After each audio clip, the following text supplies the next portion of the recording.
It's a new year, and with new years come new opportunities, new blessings, new abilities that we may gain. But at the same time, we're going to have new trials and tribulations that we may endure.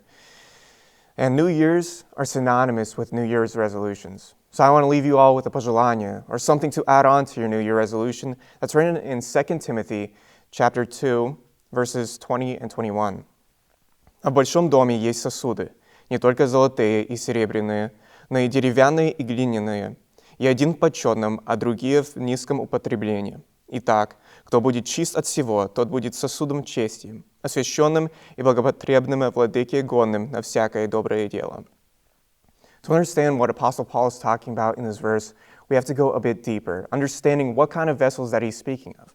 He brings up golden and silver vessels, which in Roman era, when guests came over, were used to honor the guests that came in there.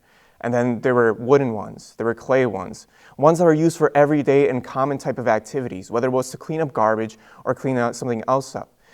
But how we see this in today's world is if a guest were to come into your house, you would give them the best china. You would give them the best silverware. Not a fork that's been used one too many times or any other paper plates. No, you would use the best. And that's how God thinks as well. See, at the end of this verse in 21, it says, and meet for the master's use.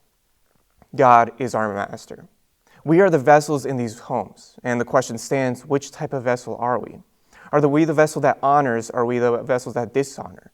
What are we used? Is God's light seen through us in our actions? And which one should we strive to be? Obviously, it seems as if it's a no-brainer that we should always strive to be the golden and silver vessels. But at the same time, Christianity in this world is the number one most popular religion. It's practiced by the most. And yet whenever we walk in this world, we see very many lukewarm Christians. And it's not my place to judge, but at the same time, there are people that God's light just does not shine through. And I could be one of those people, and you watching this could be one of those people as well. But the thing is, how do we become those golden and silver vessels?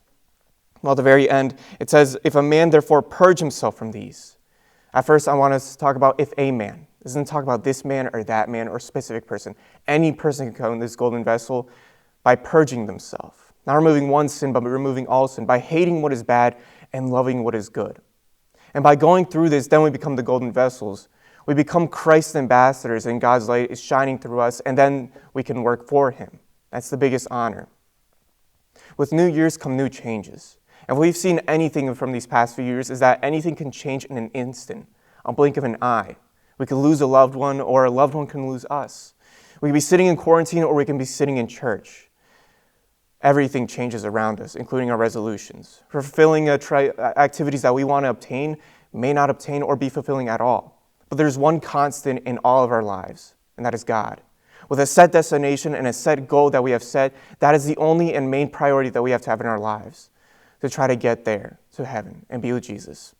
And that is why for this New Year resolution, or any resolution in general, we should strive to be these golden vessels, and try to be God's best servants.